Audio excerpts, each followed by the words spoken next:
Hello and welcome. This is Rasheem, your grateful host of the Counter Narrative. And today's topic, we will be discussing Black Educators Part 2. We had so much fun the first time, and I'm so excited to have our guests on to have this conversation again. As they come in, I am going to allow them to introduce themselves and tell them a little bit more tell you a little bit more about themselves. So first we have Mr. Damon Gibhan.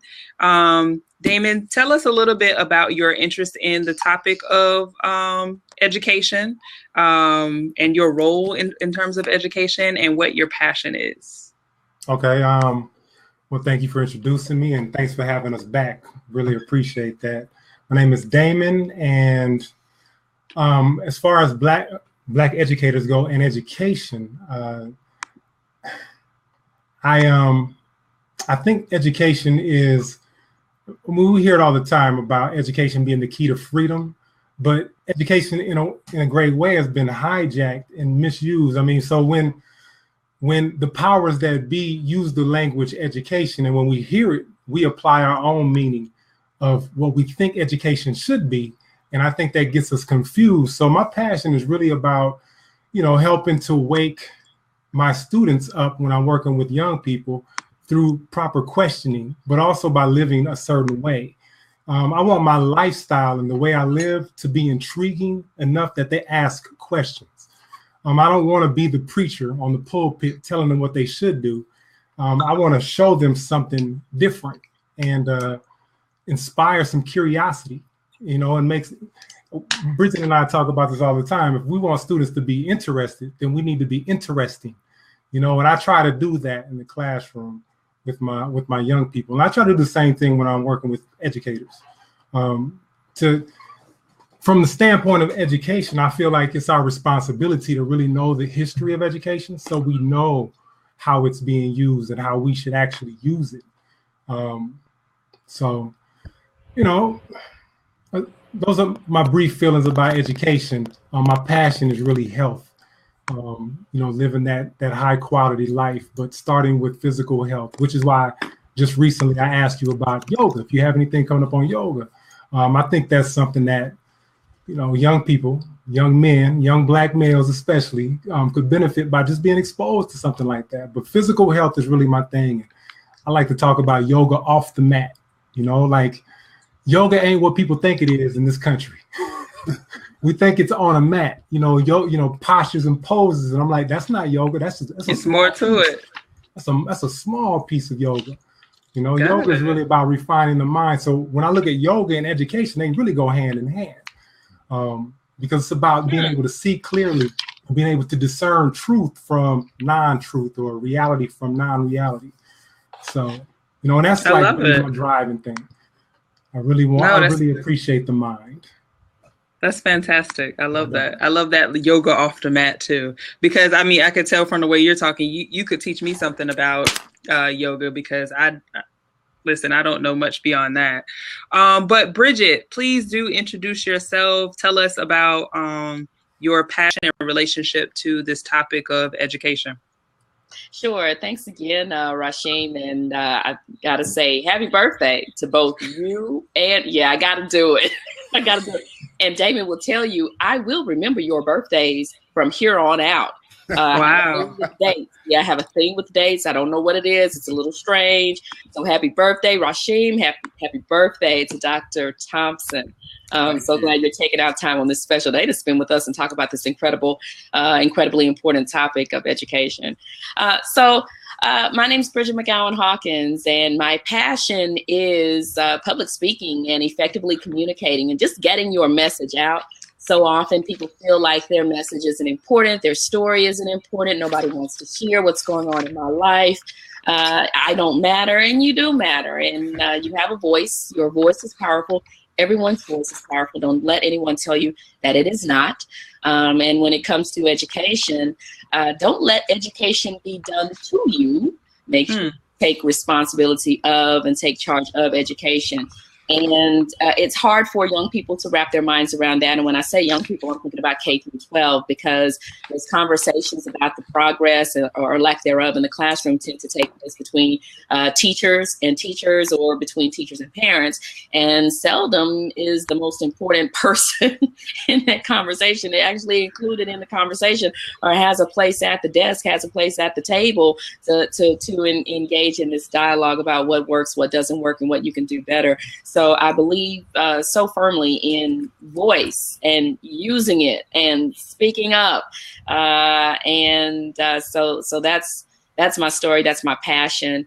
And I tell you, education, you cannot beat it. I was at a family reunion last weekend. There was a little girl, and she's about 11 years old, little cousin, and she's just getting ready to go back to school. And she says, "Ugh, I don't want to. I hate school." I nearly froze. I nearly had a heart attack.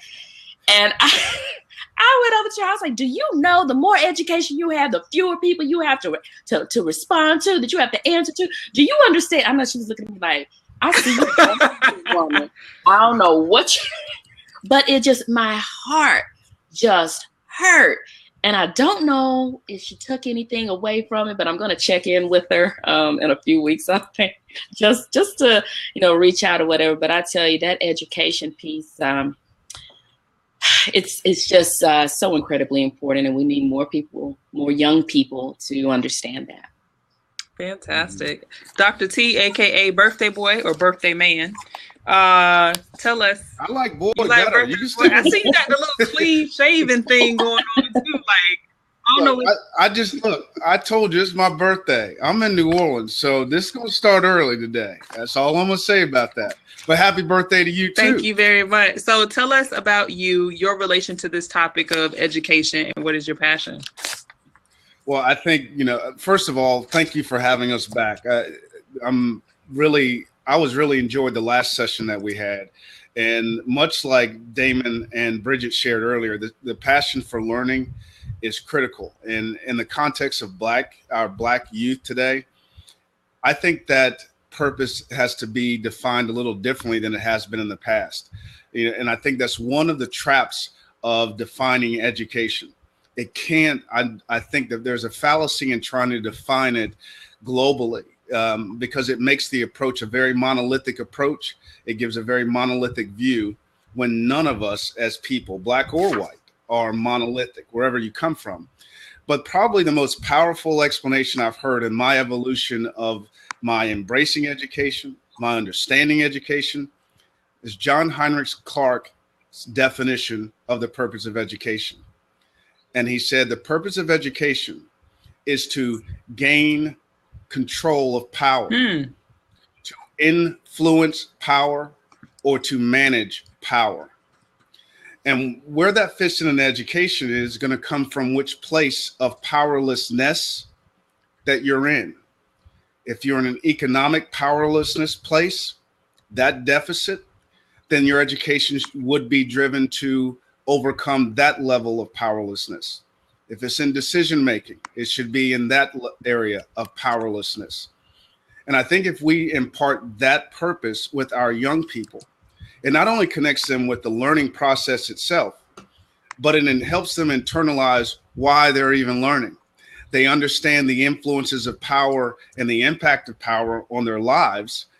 And then how that education, I think, Bridget, as you described with the young lady who didn't want to go to school, just imagine if she went, I know the place I'm in, the world I'm in, where I want to go.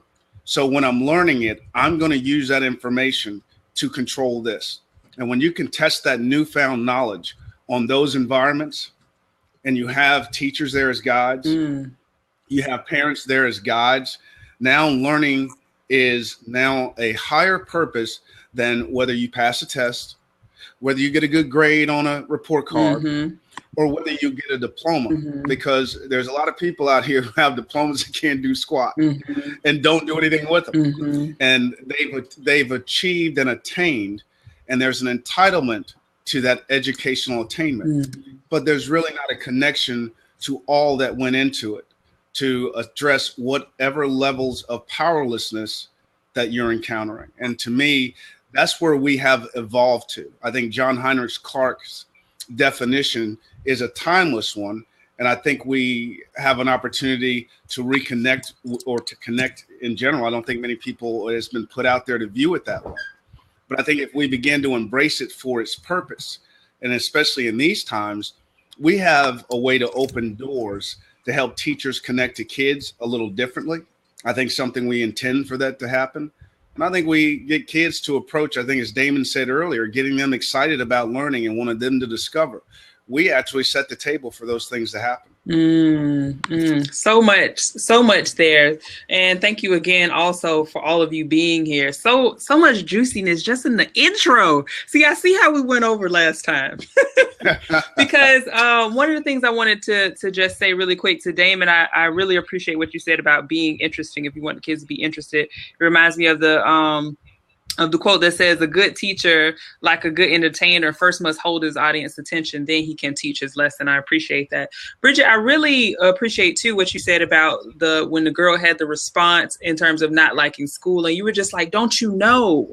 And I feel like that really did a really good setup for the slam dunk of what Dr. T said about power. Like, it's not just about reading, writing, and arithmetic. It is deeper than that, and it means a whole lot more to that. And I don't remember the full quote of education being the great equalizer, but that kind of speaks to me, and it kind of speaks to that whole aspect of power and how significant education has been as a power force, especially for Black children, Black students, Black teachers and Black schools. One of the things that I wanted to start off with, and I actually want to start this with you, Dr. T, especially since you're going to be stepping out halfway through. I wanted to ask you about privatization. I just want to get right into the juice to some of the stuff. Privatization of schools, of education. How do you feel about it? And how do you feel that's going to impact education in communities of color? Well, when you take a look at where it's happening, it's always been expanding in urban communities. And there's a pattern that emerges when this happens. The first thing that we see happen is a diversion of funds, whether it's publicly diverted or it's acknowledged in the fact that we have a deficit of funding. And then it's followed by closing of schools and layoff of teachers. And then it opens the door to charters coming in to replace the underfunded schools. And the premise for it basically is we don't have enough money. Well, we see that in these communities where that happens, we see these private corporations come in. And I have an issue when a public entity, a private entity uses public dollars to make a profit. And when it is aimed at the general good, and they get a profit whether they succeed or not. I know there's people out here, well, we can lose our charter. Well, let's look at the number of failing charter schools, the number of low performing charter schools. If the purpose of bringing in privatization was to improve higher standards, promote higher levels of accountability, while a profit's being made on this, then their accountability would be swifter. And there's a presumption that they have something that the public schools do not. And there is nothing.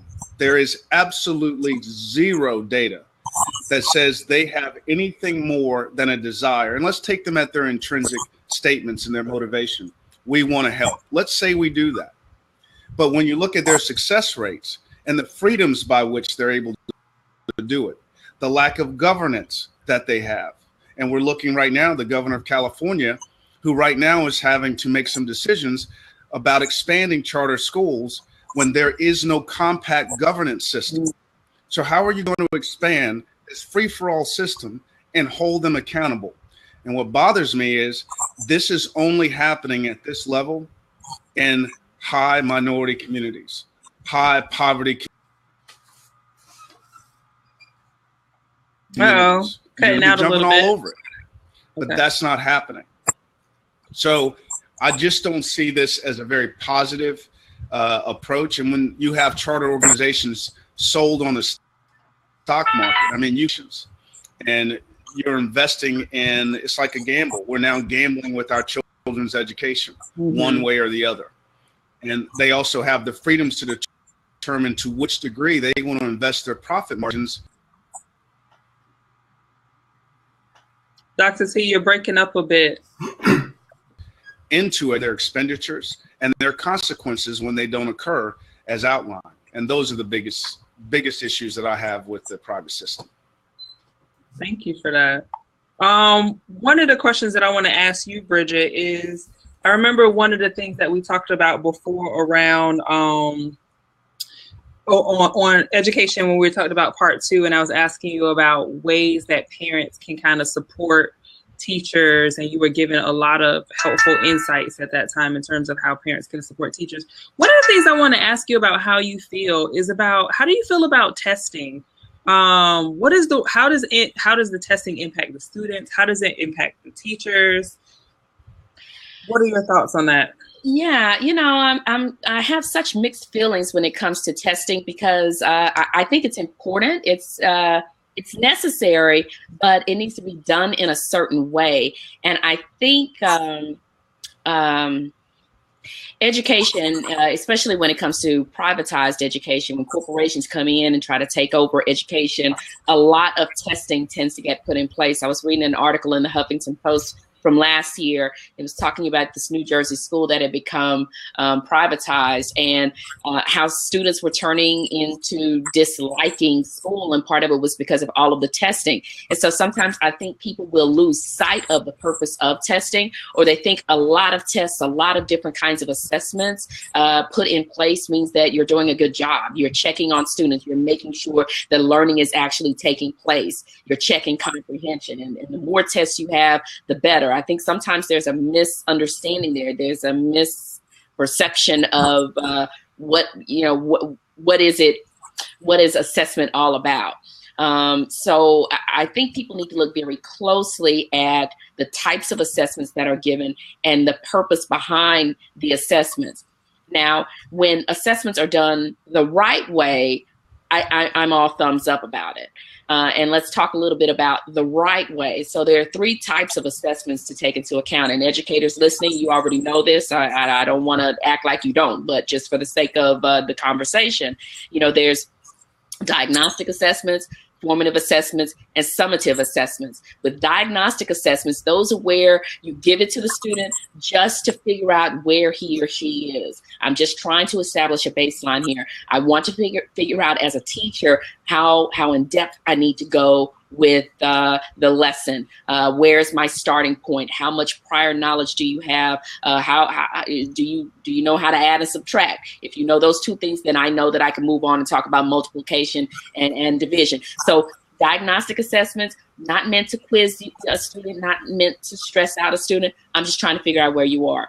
And then with summative assessments, those are my favorite. And I think we spend too much time in schools on summative assessments. With formative assessments, I am just looking to check and see if learning actually took place. And formative assessments can be very informal. It could be something as simple as, I just did a little 10-minute lecture, a little 15-minute lesson. Now I want you to write for me a 1-minute paper on what you understood. What stood out for you? What was confusing? It could be turning to a classmate and having a 1-minute conversation.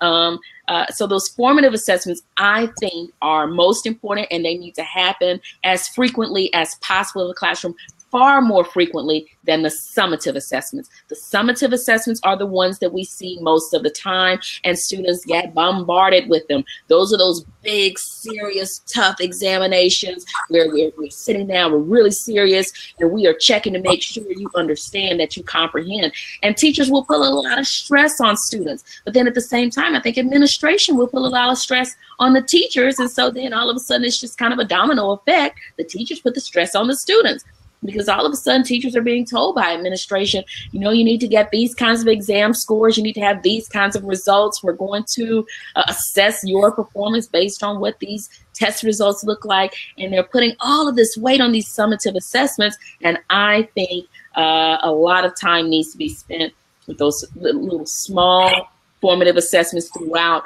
class every single day, every single week, where you're checking to ensure learning is taking place, not waiting until the end of a unit, the end of a chapter, the end of a topic, to then put all of that pressure on students when it comes to assessments. Does that kind of answer your question, kind of go in the direction? Thank you for that. Look, now I'm going to go to the next PTA meeting. Like, listen, is this test summative or formative? You know, because I need to know. And have me on the phone. Have me on speaker. No, I love that. Thank you for that. I appreciate it. Diagnostic test, formative, and summative assessment. Damon, have you had any experience with the core curriculum? And what are your thoughts on it? If you have, anyone could take this question, but I want to position it to Damon first. Yeah, no, I mean, by the time I left the K-12 classroom, the Common Core had not been implemented yet. But I still have pretty passionate feelings about the Common Core. I mean, because I'm a math instructor by trade, and what I see happening in Common Core math is not learning. You know, going back to education is, you know, like Dr. T was getting at, just to develop from within so we can solve those problems that we have, right? So we can think. You know, mathematics means to think and learn. It has nothing to do with numbers. But with the Common Core, they're looking for not answers. They're not looking for right answers. They're looking for similar processes in arriving at the answer, right? So it's more process based. And I'm like, that's not good, you know, because the processes, you know, they're going back to something else Dr. T said. I mean, you cannot homogenize, you know, education in a sense and try to make it one size fits all. I mean, melanated people think different than non-melanated or lesser melanated people. It has something to do with the right brain and the left brain. But I'm not going there. The Common Core really does not promote high thinking. And that's my biggest beef with it. Even though I haven't experienced it as an educator, you know, I have gone on YouTube and I've watched tons of videos from passionate parents, passionate educators talking about the Common Core. And I'm talking about 4 or 5 years ago, like when it was first making its presence felt in the world. And I mean, people would talk about, you know, my child, you know, came home and learned from us how to get the right answer for, you know, this problem, this math problem. But when it went back to class, even though they got the right answer, they didn't get credit because the way they arrived at the answer was not the way that was taught. And I'm like, see, that's not good. That's not good.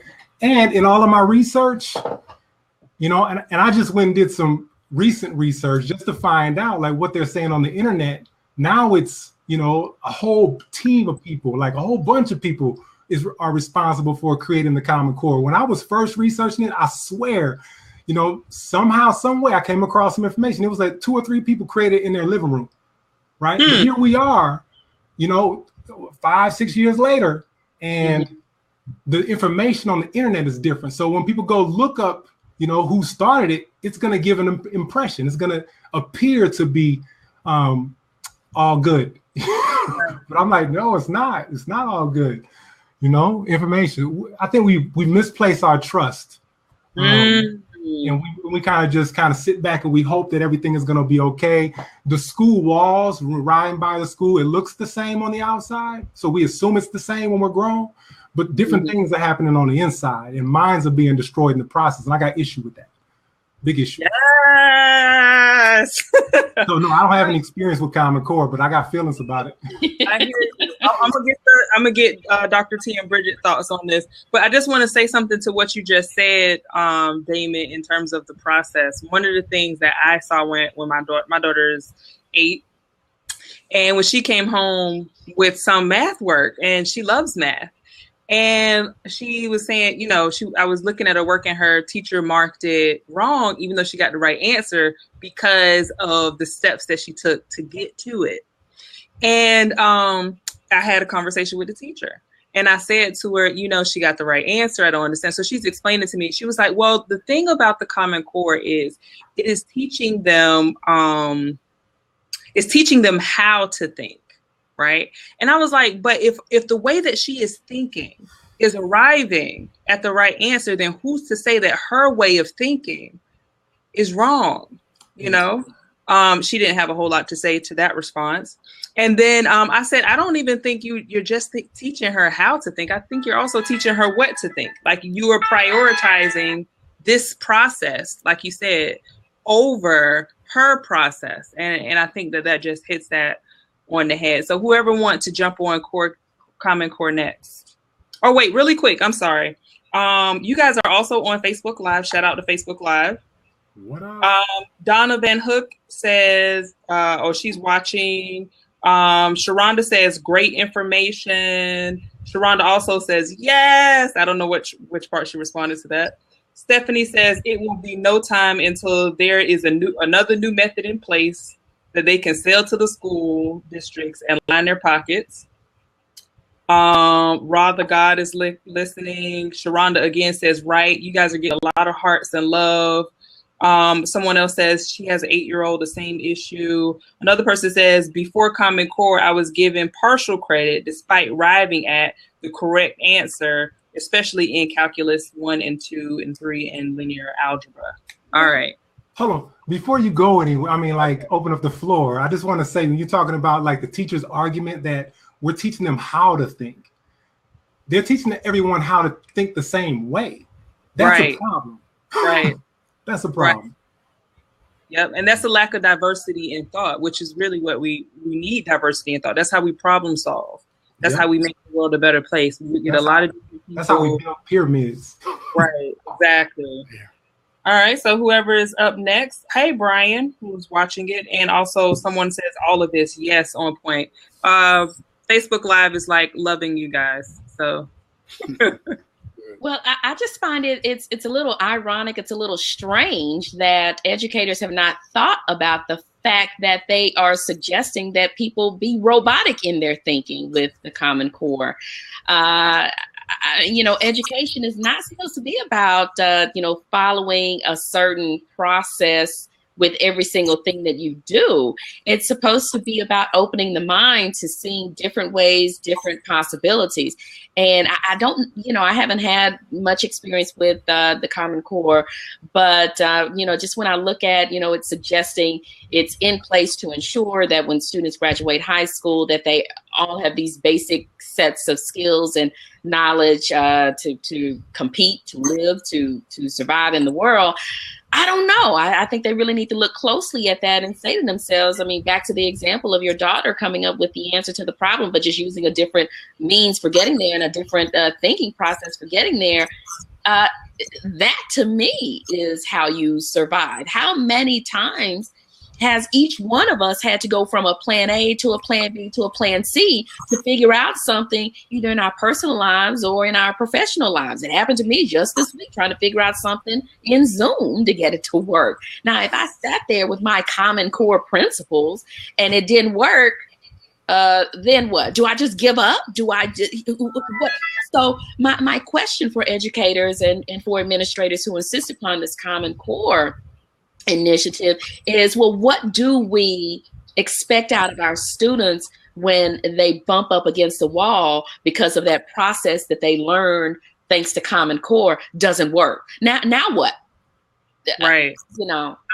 That's a fantastic point, because life doesn't really go in a straight line, and we have all of these different divergent paths that we could take to get to the same end result. And not only that, like you say, what happens when plan A doesn't work? Right. I always tell my daughter, you don't have to change your goal, change the strategy. It didn't work that way. Just try a different strategy. Dr. T, I'd like to know what you think about, and I feel like this relates to things like Common Core and testing. Tell me your thoughts and information that you have on the school to prison pipeline. Oh, okay. I'm going to back up. I'm going to do the school to prison pipeline, but Damon and Bridget, y'all did a masterful job of laying that out. There's not a whole lot I can add to it, but there's 3 pieces that they brought up that really fundamentally drive this. Bridget's talked about data earlier, and it's probably the newest 4-letter word in education today. I mean, you say data to a school, and I can walk into 50 different schools, and I'm going to get 42 different answers about what the hell it means. So I'm just going to be honest about it. The first point of testing in general was not to measure student success. It was to inform teaching. Somewhere in the gap of understanding, the outcomes got pushed down to kids. And so accountability modified itself. So if 50% of my class is failing, I cannot blame the patient because they didn't deliver the treatment to themselves. I did. So it's for me to go back to the drawing board to identify what worked well, what didn't work well. So that data that's given to teachers, if it is not driven that way, and I'm just going to be very blunt, if you're working in a school where that's not the focus, somebody doesn't know what the hell they're talking about. That is the only reason that data is there. When we start talking about the curriculum, there are 3 components to successful learning in a school if we're going to be measuring it. It's the difference between the written curriculum, the taught curriculum. This is where data comes in, and this is where the formative assessments that Bridget was talking about are very powerful. And then the summative assessment, which is your state year-end test. So when we start talking about, as Bridget very eloquently outlined, when you start talking about the use of summative assessments, they are designed to be checks on you as a teacher as to how well you're progressing with your patients. It is not to determine whether or not they're doing what you ask them to do. Likewise, if you start viewing data that way, you're going to view the curriculum that way. That means it's going to change your methodology.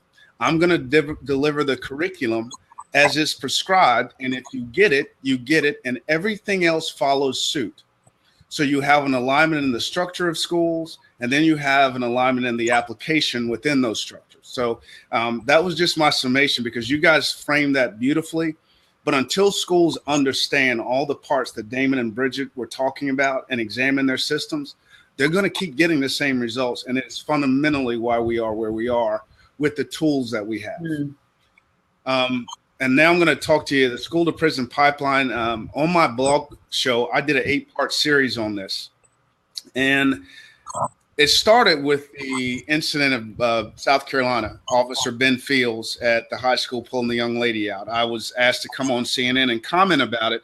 I don't think they were happy with my comment, because they asked me about the officer. And I said, forget the officer, because let's back up. There was a teacher in that classroom first, and it was over a phone. That teacher then called the principal, who then only called the resource officer. So let's back up. That resource officer, yeah, he was wrong. He could have chosen 3 or 4 other ways to handle that. But there were 2 other people who were actually educators, who actually went to college, who actually got trained, who actually do professional development, who actually are accountable to the welfare and being of the environment for these young people. And these 2 people stood by and deferred to a police officer. So that was the underlying premise for what was wrong. And that response literally has filtered into our schools through policy, through the interpretation of policy, the application of policy, primarily zero tolerance. But on the more subjective level, the primary reasons how our kids move from that classroom seat to that jailhouse is the subjective discipline policies that are there. For example, in the national report on the school to prison pipeline, one of the most profound and prominent reasons kids get suspended or referred to law enforcement is disruptive behavior, disrespect of staff, willful defiance. Well, let's define that based on who you are. If you saw the TV show that I was on, Blackboard Wars, I imagine in the suburban setting, they'd have thrown half those kids locked up. I've had kids threaten me. I've had kids, call me out. I'm not doing this. F you. Well, if you don't understand the place where that F you came from and not know how to redirect it, that's part of what you do. You're dealing with a patient. Some of these kids come in needing a Band-Aid. Some of them need stitches, and some of them need major surgery. You are supposed to be armed with the skills to address any one of those scenarios unless they fall out of bounds. So in this school to prison pipeline, I had the executive director of the National School Resource Association on my show. And he point blank said, this is why this debate continues. This is why people who have this dynamic and patterns in their districts still support them, because there are no national standards for the identification of who is to be a school resource officer. Clearly, in many of our school districts and many of our police locales, law enforcement just handpick somebody and say, hey, I'm assigning you over there. They may not have the predisposition for this. There is no specific training or qualification to enter into that profession, nor are there no standards requiring such at any national level or state level. And you will find it varied across the state. I had Virginia House of Delegate Jennifer McClellan from Virginia on, who introduced a House Bill 487. Virginia was leading the nation, #1 in the nation, as the worst school district, the worst state in the nation for the school to prison pipeline. And by the way, that pipeline is extremely pervasive in the South. The worst states in the country at the school to prison pipeline are states in the South, hands down, unequivocally. But what Virginia did, being #1, the governor immediately commissioned a task force. They immediately struck the language out of the school policies that require school resource officers to enforce school policies. Because as a director of the National Association of School Resource Officers said, that is not their role. And the other part of this discussion that I had on the school to prison pipeline were the inherent biases that lead to some of the subjective suspensions and referrals.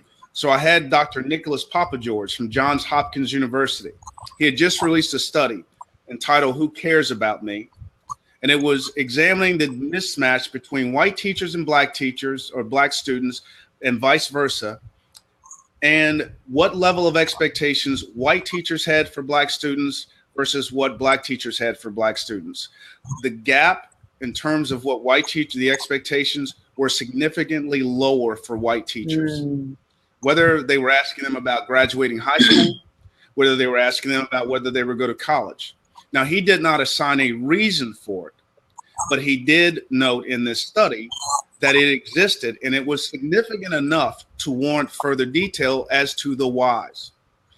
Why is that significant? We have an increasingly diverse minority population of students in the United States that will continue for the next 30 years.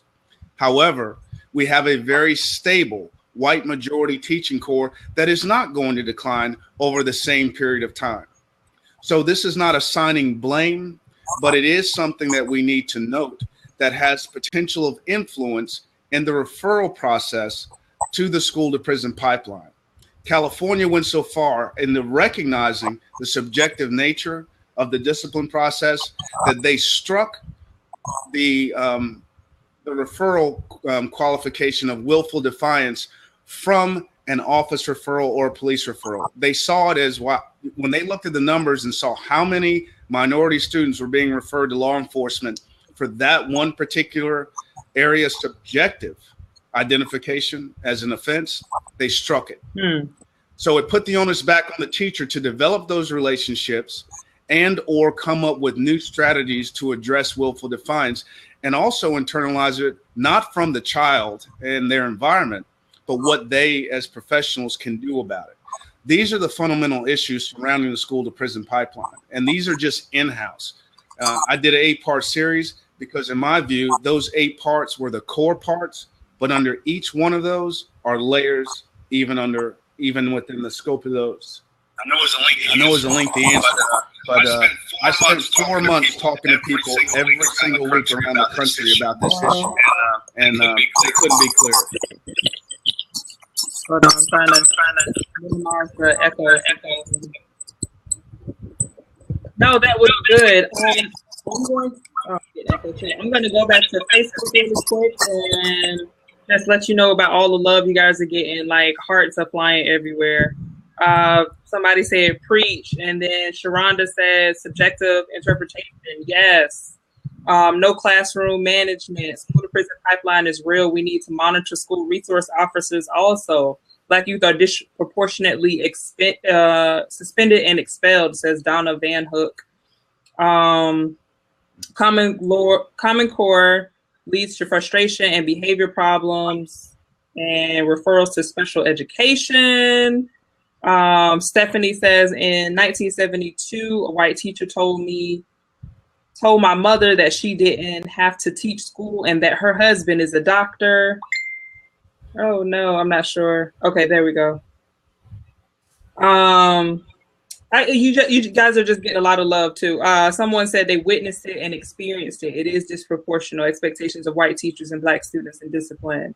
Donna says the POTUS has recently addressed school resource officers, advising community members. Lots of love there. It's a lot going on there. Asia mentioned that one of the reasons you brought up that video, what happened with the young lady, she mentioned that was one of the reasons that she got back into teaching. And another thing that you talked about was that subjective bias and the expectations for that some people, that teachers have and the role that plays. I remember being on Blab, platform that's no longer here anymore, but there was a few, white males who were trying to explain how they felt that it was something within Black community that they did not value education. And they reference, I know that there's I forgot the guy who wrote this article and did this study also on how Black people don't value education. And they're citing, look at the dropout rates and look at this race and look at these without looking at all of these, other factors, So this is so. Rasheem, can I address that? Yes. I think we're going to see more and more of that over the next several years. And it's interesting to me that scenario that you just put out there. Can you hear an echo? Yeah. Is that just me? Just me? You have your headphones plugged in? I do. Let me take it out and put it back in. Is that better? Is that better? Yeah. Okay, so when we take a look now, it's not. When we take a look at our environments and our communities, although we know that we're not a monolithic people, that we all have different experiences, there's a tendency for those external to our communities to look at us that way, even those who don't live in those environments, because that's their view. Somewhere along the line, we have been shaped ourselves to turn and look at our own communities that way and not ask the question and make the statement clear that each community is unique. It's unique even within its own interracial group. It is unique because there are many sets of factors and many levels of function and dysfunction within those, and they have developed their own cultures. We don't seem to accept that, or it's not seem to be accepted external to our communities. And again, somewhere along the line, as we engage, we have to be conscious of how much we let them influence our view, even in that way. Right. And that's a powerful thing. Thank you again, Dr. I know it's your birthday. You gave me 45 minutes and then some. I'm going to go ahead and let and then let Aiden. Yeah. All right. Listen, I'm going to head out. It has been great. Always good to see you guys. Look forward to the next time. Hey, happy birthday, man. Enjoy your day. Birthday. Thank you, guys. Thank you. All right. No, that's all of that is good stuff. So I am going to invite Asia to come on. And one of the things that I wanted to ask you guys about also is around, I'm going to let Asia come on first and introduce herself. And then a lot of people said, thanks, Dr. T, a lot of hearts for him and happy birthdays and all of that jazz. And Asia's coming on. So Asia, oh, there she is. Hey, Asia. Hey. So Asia, let us know your name and your relationship to this topic of education and your passion. Hey everyone, my name is Asia, and I have taught everything from pre-K to college. Currently, Joel Scott. I teach pre-K through 8th grade at Violetville Elementary and Middle School. I teach drama. So I teach each of those schools once a week. I spent 3 years in a charter school, City Neighbors Hamilton, teaching middle school, moved up with my kids every year. And I've also taught 5th grade language arts and social studies for a year, 4th grade, everything for a year. And in between spent a lot of time as a contractor. And is the Jill Scott you, Ra? I'm not playing Jill Scott. I hear so much Jill Scott happening right now. Okay, maybe it's just my iTunes. As soon as I came on, there was Jill Scott happening. All right, let me see what I can do about that. So with all of you guys being in education, and I'll lead this question with Asia. What are the roles that the unions play? How are the Teamsters like? Are they supportive? Where do they? Tell me what you think about that, if you can. Anybody want to take that?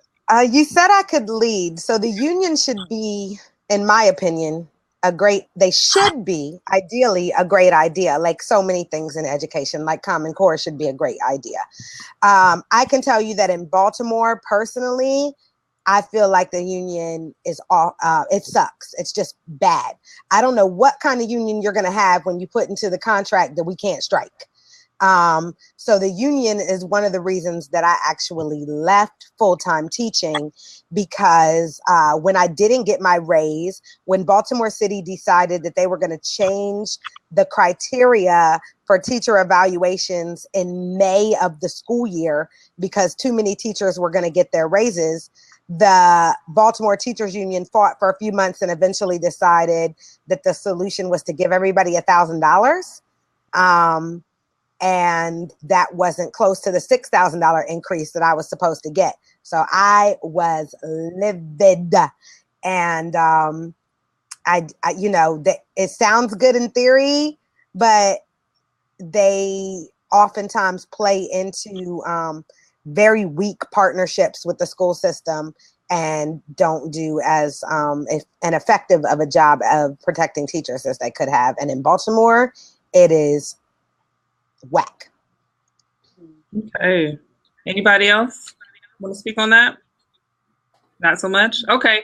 Here's a question that I had, and it kind of relates to what Asia was just saying in terms of the unions. As teachers, right? Your role as teachers, who supports you? Who do you feel like has your back? Wow. And you want to know what's really profound? I don't think any one of us had an immediate answer. Mm-hmm.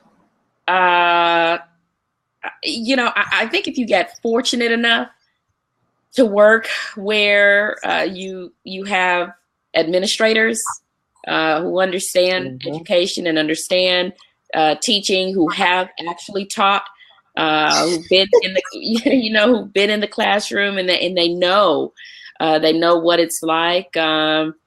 That's a support system, administrators who understand administration, but who also understand teaching, education, and learning. But I also think other teachers, other like-minded teachers. I mean, I think about Damon and Kyla, and how we tend to think similarly when it comes to teaching and learning. So, administrators who get it, so to speak, for lack of a better of a better descriptor, and other teachers who can engage in conversations similar to your thought pattern, your teaching philosophy. And there are a lot of organizations out there who I think are supportive of teachers. You just have to find the right ones. One in particular is Teaching Tune-Up. Thank you. If you can find organizations that truly believe in helping teachers be better, for the sake of helping students be better thinkers and lifelong learners, then that's a third support system. Absolutely. I'm going to have to check out this teaching tune-up. I also, Bridget, think it's fascinating that none of us had an immediate answer. It can be a very thankless job. But you're right that leadership, what I have found, leadership is everything.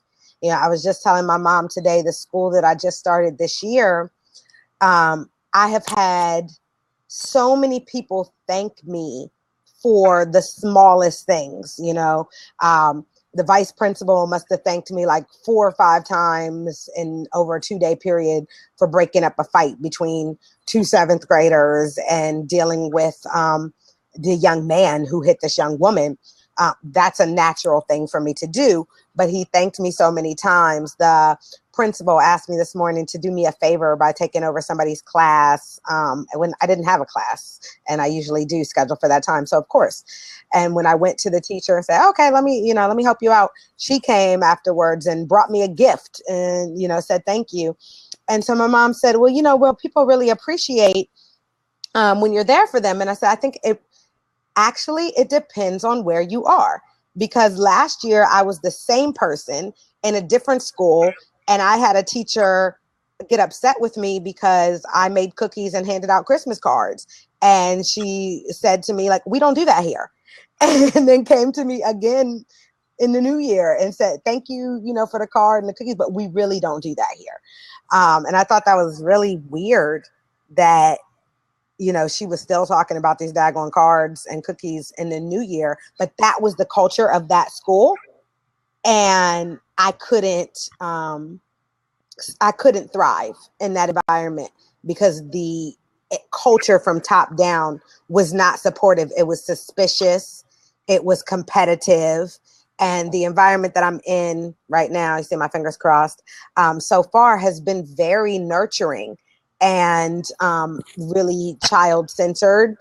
And so that top-down philosophy can really determine who has your back, because you can create a culture of people supporting each other, or you can create a culture, and I've been in schools like this, where the culture is competitive and they're trying to run schools like a business where teachers are now competing against each other and don't want to help each other. And that's a sad thing, in my opinion. That is. Damon, I'd like to get your opinion on what do you think are the psychological factors that impact academic outcome in students?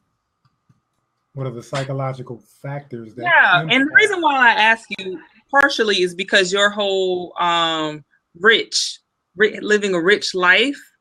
And I wonder about how some of those things impact academic success outside of reading, writing, arithmetic, studying, and all of those things. What are some things that you feel like psychologically could impact learning? Thank you, Kyla. I appreciate you putting that on the wife to the rescue. always. But even looking at Bloom's taxonomy, the highest, we had to revise it before we got the highest thinking faculty on top, which is creativity. And I just think being able to look at life, going back to that right brain, just talking about how people are built different by design, but using that creative mind to look at the world and connect the dots. I think through the kind of schooling that we receive, we're left handicapped and unable to connect the dots, which is why we struggle with health, which is why we economically struggle. We struggle with all the most important things in life. I mean, schools condition us to be dependent, right? We go to school to get a job now. It's not about learning of self. That's a problem. But the creative mind, just that highest thinking faculty will bring us back home and help us get centered. In my opinion, that's my belief. And that's the one thing we neglect. We can see the schools kind of removing art classes or making it seem unimportant. Recreation is not really a big deal anymore like it used to be. All the healthiest subjects have been made to appear unimportant and eventually removed. And that's a problem, but all these things are things that young people especially can do and engage in that will vitalize the most important parts of their mind. And for me, that's a problem. You know, Damon, you said something that struck a chord with me when you said something along the lines of, a lot of times people go to school for the purpose of getting a job. I was a part of a conversation a few weeks ago, and someone said something really interesting that just really hadn't struck me until then. He said, blue collar families tend to encourage their children to go to school and learn a good work ethic and work hard and be responsible and just kind of toe the line and be on the straight and narrow. However, white collar families tend to encourage students to go to school and learn how to think and learn how to negotiate and learn how to problem solve. However, I think about back in the day when you were sent off to school, when you were put on the bus, when you were dropped off, you were told to be good, right? Have a good day, mind your manners, be nice, don't get into any fights, do what the teacher tells you to do. Yes, ma'am, no, ma'am, yes, sir, no, sir, so on and so forth. However, white collar families probably drop off and I don't know, create a new network, but they're given different instruction as to how to go about their day and what the end game should be. So I found that kind of interesting in terms of the purpose of education for different types of households. Mm-hmm. What are your thoughts, Asia? What are some things that you found? And let me just go back to say, someone on Facebook said, hello, Asia. Right? There's plenty going on over here. Rah, rah, boom, bah. All the healthiest subjects have been made to appear unimportant. That was so huge, I feel like, Damon, because what if we switched it? What if we said, go be creative? Go create something that doesn't exist. Go push a few boundaries, respectably, but go push a few boundaries. Go daydream and then tell me what you come up with. Go draw and express. And what if we taught emotional intelligence in school? What if we focused on EQ? So much. Someone in the chat said, yes, Bridget, Ruby Payne book does a great job on covering what you're talking about, creativity. Yes.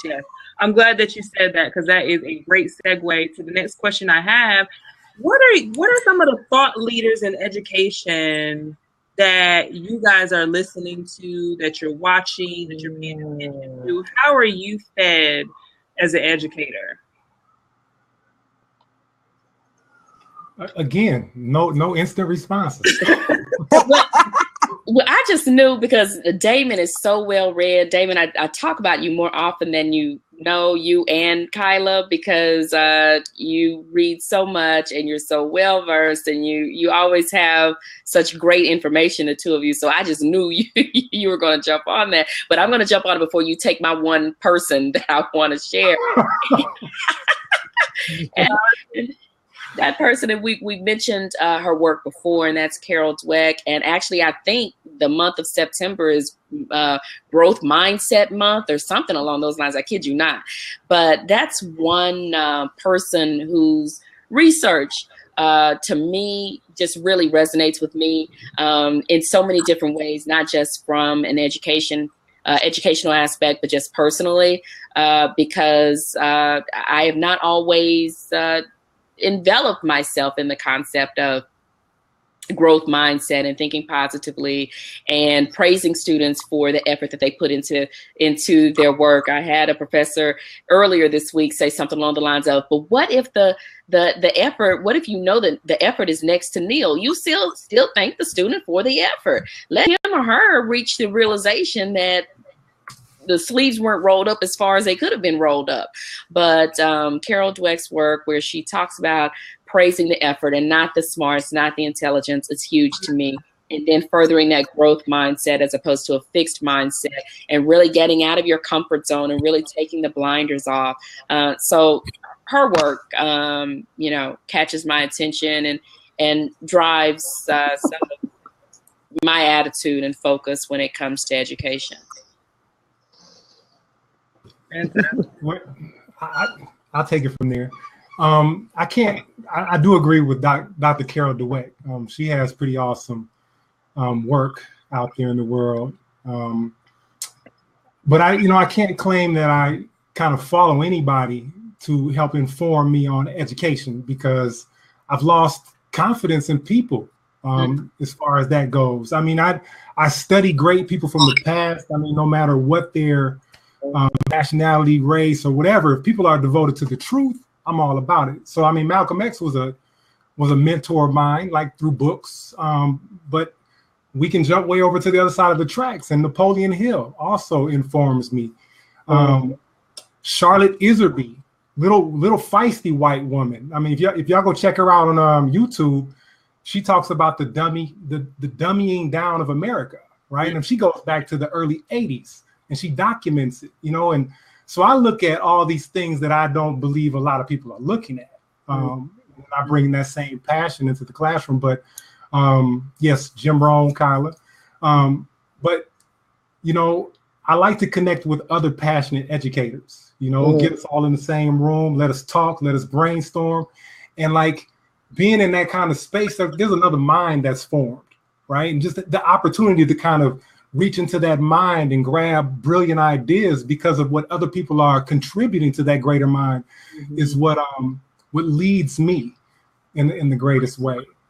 But no, that's good. And I definitely I feel like I've seen different things around it, just this whole anti-intellectual move. And I saw it a lot, especially too, when President Obama, he was being dissed for being smart. Like he's so professorial, or he's so blah, blah, blah. He's an elitist and all of these things. What has been, what about you, Asia? Who are the thought leaders that inform and motivate and help you? Right now, I'm reading a book called The Ethic of Excellence by Ron Berger. And it's funny, it was actually given to me by someone. It was actually given to me by a white man who I always say is blacker than me, who couldn't deal with some of the statements in there that he found kind of biased. But I am able to kind of read past, like, yeah, he's a white man who's a progressive educator, but he still has some very good points about the ethic of excellence. So I'm reading that. I also was laughing on the comments because I do have Marva Collins' Ordinary Children, Extraordinary Teachers in the bathroom. And I was just reading that this morning. So I keep that on hand. I also really like Sir Ken Robinson has some things on YouTube. And again, I spent 3 years in a progressive charter. So a lot of what I do is progressive education. And he says, my favorite was when he said, we teach our kids that the answers are in the back of the book and don't look there because that would be cheating, even though in the real world, we call that collaboration. And so, one of my first lessons with my students is that, or when I taught social studies anyway, I used to give quizzes and the answers would be all around the room. And I would, when they wouldn't do well in tests, like the answers are right in front of you sometimes, and I never said you couldn't work together. So that was a big thing in my room. And I also agree entirely with Damon when he said other educators. They are my biggest resource. I spend hours on the phone with other teachers. I just was on the phone with a friend of mine, Jamal Blackroot Collier, who's a fellow teaching artist, yesterday, saying, what is that game that you play where somebody lays in the ground and the other kids have to try to come get something? And he said, well, I got that from, Kwame Operi. Oh yeah, I saw Kwame do that years ago. So, just on the phone with him, trying to get that resource and used it in the classroom today. I've been blessed to work in Baltimore with some of the best teaching artists, in my opinion, in the city. I worked for some years with young audiences, and then I worked in an arts integrated project-based learning school. And that's really my forte is arts integration and project-based learning. So anytime I see training around that, I try to get involved with that. There's a Teaching Artists Institute the Young Audiences offers. There's something that Maryland offers called the Maryland Artist Teacher Institute, where you go away for the weekend and that's some phenomenal training where artists and teachers can learn from each other. So that particular intersection is one of my passions. I also want to add very quickly, there are two books that I added to the chat that I particularly like that I have on my bookshelf, and that's Teach with Your Strengths, as well as What the Best College Teachers Do. It just really opened my eyes, and I wish I had my hands on those books when I first started teaching, as opposed to in my 5th or 6th or 7th year of teaching. So those are two books that I really recommend teachers on any level get their hands on. Fantastic. That's a good segue. So I'm gonna start with you anyway, Bridget, since you segued me. I want you to, what advice would you have for this whoever's in school right now, thinking about going into the education field? What advice, information, encouragement, wisdom, or what have you would you give to them? Because in our part one, we were talking about the trend is showing that it's not a lot of African Americans, necessarily going into the teaching profession. It's mostly white women doing a lot of the teaching, and we want to get more diversity, and we want to get more different opinions, different thoughts, different backgrounds, different perspectives. So what would you say to that new up and coming teacher, or that first few years teacher? Oh my goodness. Where to start? First off, I encourage you to say to yourself, I am going to be the teacher I wish I had when I was a student. That number one, hands down. I made the mistake of going into the classroom doing education as it had been done to me. I did not have a lot of faculty development under my belt. I started teaching on the community college level. And for those who start in that arena, that tends to be, the experience. You get the key to the faculty workroom. And I was an adjunct. I started as an adjunct. Key to the faculty workroom, and you get your, syllabus and, class assignment, class schedule, and, have a great semester. And so I just had to think back to, okay, well, what happened when I was in college? And I thought about some of my favorite professors, and I just did what they did. And that wasn't necessarily good stuff, what they did, but that's what I did. So first off, say to yourself, what kind of teacher would I love to have had in front of me when I was a student? Now let me be that person. That's number one. Number two, think to yourself, I could be the one positive force, the one positive voice, the one positive encounter that my students have, or I have this chance to be positive or negative, to be supportive or not supportive. I have this amazing opportunity to be somebody to these people in front of me. Who will I be? Because when students come into your classroom, you don't know what kind of night they have had at home, if they have a home. You don't know what words have been said to them. You don't know if they've got a mom or a dad. You don't know if they've had a meal. You don't know if they've had a bath. You don't know what's going on. But you have a chance to bring some kind of sunshine to that student's day. Okay? So that's number two. Number three is going to be make it an enjoyable experience. Make it an enjoyable experience for both yourself and your students. Don't go in there and feel like you've got to be some kind of a taskmaster, cracking whips, and y'all had better do this homework, and y'all had better study for the test, and you better do well, and so on and so forth. Turn learning into a conversation. Turn learning into a conversation. One of my former colleagues and friends said this to me, and I'm a very talkative person, so it hurt my feelings when she said this, but once I embraced it, I got it. She said, students learn more when they talk than when we talk as faculty members. Let students talk as much as possible. Of course, as the teacher, as the facilitator of learning, you guide those conversations, but put those formative assessments in place. Have them talking, have them moving, have them walking, have them writing, have them high-fiving each other and patting each other on the back and doing the fist bumps if something works out right. And even if something works out wrong, we're going to support each other and figure out the right answer. So be the teacher you wish you had had when you were a student. Realize you could be that one ray of sunshine in a student's life, and then make it an enjoyable experience. That's what I wish I had known when I started teaching. Love it. All right, whoever wanted to write that down. Um, everything that Bridget said, yes. Right, ditto, all of that. Write that down. We can write a we can blog post. Do I smell a blog post? You do. And to add to that, though, I think that you know, I'm big on history. I think people should be aware of why they're going into education. You know, when you think about, especially as a Black educator, you know, going back in time, education was kept from us. You know, come on. There was a reason for that. You know, what was the reason? I like to ask questions like, why do you think they were withholding education?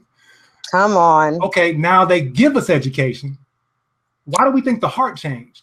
The objective didn't necessarily change. If it did, show me the page in the book where the objective changed, right? There was a reason why they withheld education. Then they gave it to us. Should we think that the reason or the objective for holding it back changed? So when they give it to us, maybe it's the same objective. So I think we should really be vigilant in that respect and study the history of education so we can identify the tool. We can see how it's being used so that when we go into the classroom, we go in with a purpose, because hopefully no one is going in because like it's a high paying job, right? It's not going to allow you to live this luxurious life. I mean, you're not going to do a whole lot with it. So you better have your heart in the right place is what I'm saying. You know, my wife, she sent me a text because she's watching it, and she said her advice would be don't laugh out loud. Laugh out loud. Because, you know, we had to go through it. You know, we were in the classroom on the high school level, on the college level, online, on ground, you name it, we covered the gamut. But we got tired because of all the mess that's happening in the classroom. But we still stay engaged with young people. We just changed the capacity in which we teach and engage with them. Right, like right now, I work with a group of young males at a local high school, but I had to take the strings off. Right, no strings attached. I go into the classroom and I give them my heart. Right, and then I leave. I don't have to worry about what the vice principal says, or the dean. You know what I'm saying? Like, I'm doing this because I want to. So hopefully, educators are going to the classroom because they want to, and they understand their greater purpose for being there. It's not about having a job. It's not about paying the bills. Right, there's more to it and more at stake. So that would be my advice. Know what education is used for and know your purpose in the classroom. It's not to help young people get jobs. It's to help them discover who they are. You know, once they discover their true power, nothing can stop them. Look, this reminded me a little bit of the HBCU conversation that we had a few weeks ago in terms of how HBCUs help to not just educate us, but help us to cultivate and find out who we are as people. Yeah, I'd have to say, LOL and all, I would agree with Damon's wife. Don't do it unless seriously not in the system. And I tell people, don't do it unless Jesus himself calls you on the line and says, I want you, you know. And even then, for me personally, I sent that call to voicemail for years because I was a contractor in the schools and I saw what teachers were going through. It is very, in this day and age, more and more people are telling people don't go into it. We need to fix the system.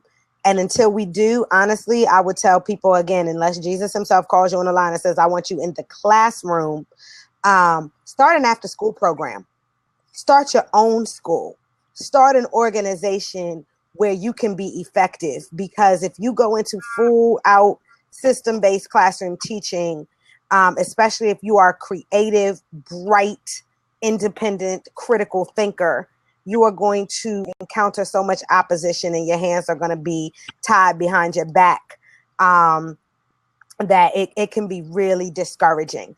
The people that I have seen be the most successful inside of the system who still maintain independent thought and critical thinking don't have children of their own, and oftentimes are young and don't have families and can give, 16, 18-hour days to both, because you both have to jump through the hoops of legislation and what the system wants you to do, and you have to be able to give your kids what they need. So it becomes at least 2 jobs. Right now, I took a 50% pay cut. I am teaching half-time, but I'm really working full-time hours. But before, I was teaching full time and working 2 jobs, and it was a strain on me, you know. And even now, my daughter said to me on Tuesday, and it seems like you don't like me. You don't talk to me at the end of the day. So, honey, I'm teaching 5 classes right now. And teaching 5 classes a day is like putting on 5 shows a day, you know, and it's the beginning of the year. So right now I'm talking too much and I'm doing too much and I'm instructing a lot. But by the end of the year, ideally, I love the advice that my sister got, and she taught for 2 years through Teach for America, 2 years. But somebody told her at the end of the day, you shouldn't be tired, your student should. And I like that. So I would say, you know, I would give the advice, definitely know your students, take the time to develop those relationships that Damon was mentioning earlier, or that Dr. T was mentioning earlier, and you won't have the behavior issues that are going to get in the way of the learning. Even if you have to take a month or 2 just to know them and learn them. And my daughter, who is in the middle school, which I taught at, also said to me a couple of times this year, why were you everybody's favorite teacher? And I was like, you know, I don't know that that's necessarily true, but it's interesting that, you know, she thinks that. One thing I can say for sure is they knew I liked them. When I taught college, one of the things that I got back on my reviews was a lot of people saying we didn't think she liked us. And it wasn't that I didn't like them. It was that I was late every day. And I was frustrated. And so I would come in angry because I was late, and that anger would boil over to them. And so I remember thinking at the time, like being, you know, I was in grad school, 22, 23. What does me liking them have to do with anything? You know, can't they learn from me? No, they will not learn from you if they think you don't like them. So first and foremost, you have to find a way to connect with them and to like them and to know them. And the other thing that I would say, you know, David said, don't go into this for the money, but seriously, pay us better. Like, anyone who is invested in education needs to advocate for teachers to be paid and treated like professionals. Because what I see that's truly unfortunate is that what you end up with left in the classroom and under this system is people who don't think they can do better and a few martyrs. People who are just down for the cause. Those of us who know we can do better, know our worth, we don't stay more than 5 years. And, you know, any research will show you that. And they'll also show you that an experienced teacher is the best indicator of future success for the student. So it's really unfortunate that educators are coming in and having to decide between themselves and these kids. And for the longest time, they're depending on us to say, oh, well, you know, I'll do it for the children. I'll sacrifice for the children. But it is, and I was actually talking to my vice principal at my new school about this year. He said, well, you know, I heard you used to be a full-time educator. What happened? And I said, it was making me sick. And my first year full-time teaching, I heard about this woman that everyone kept referring to as this amazing superhero of a woman. And she had just died of cancer. And the way that she spoke of her, I said, you killed her. Y'all killed her. And then you're talking about her like she's a hero and she liked it. And I'm sure she did, but she gave so much that it killed her. And the vice principal told me that he actually used to be a principal and he got sick as well, that it literally made him sick. So you have to be very careful about, you know, because it's never enough, and how much you give, and drawing your own boundaries, because, you know, like I said, under this system, they will kill you and say you liked it. Martyr, like you said. Woo, I love it. Y'all are fired. I appreciate all of you for coming on. Damon Givehand, Asia Maxton, Bridget McGowan Hawkins. Kylie, you're over there in the sidelines, but you just as much a part of this as you was a part of the first one, I feel like, with all of this. Everybody who's also watching on Facebook, I really did get a lot from you, from all of you, as someone who I consider myself a teacher, even though I don't have a teaching degree, and as someone who's a student. You know, just it just helps me to, and also as a parent, it helps me to be more compassionate in terms of some of the challenges that you have and all the things that you're going through. And some of the things that I got from you are the significance and the importance of the expectations that we have in our children's success, the relationships that you build with them, remembering the purpose of education, the significance of self-care, because you're not just going in there telling them how to read, write, and do arithmetic. You're really pouring into students, and it's really an emotional transaction. It's the energy transference that happens. If you're not getting poured into as you're transferring all of this energy out, you could get. I hear you when you said the woman got cancer. Like I feel like you could really get ill. I got a lot from you too, Damon, in terms of modeling what you talked about earlier, and Bridget, when you talked about the different types of assessments. You know, girlfriend, you know, I wrote that down. Diagnostic, formative, summative. All of this has been really fantastic. Thank you again so much. One of the things I want to do, I'm going to go ahead and say bye to Facebook. And one of the things that I want to do, just one last thing before I let you guys go, I want everyone who, if you're watching live or if you're watching the replay, know that you can see this at s.rasheem.com. You can look it up on YouTube. The name of the show is The Counter Narrative. This show is Black Educators Part 2. I want each of you guys to let everybody know where can they, I got an acronym, y'all. Where can they get swift with you? And that is, how can they reach you on Snapchat, your website, Instagram, Facebook, or Twitter? So, Bridget, how can they get swift with you? Absolutely. So definitely visit my website, and I put it in the chat, bridgetmcgowanhawkins.com. And I am on Twitter and Facebook. Twitter is at bmachawk. And Facebook, I want to say it's facebook.com/bmachawktalks. But just go to the website and you can connect with me there via Facebook and Twitter and LinkedIn, as well as email and phone. If you're old school like that, I'll answer the phone if you call me. Oh, Rasheem, she's still there? Her screen is frozen from my perspective. All right.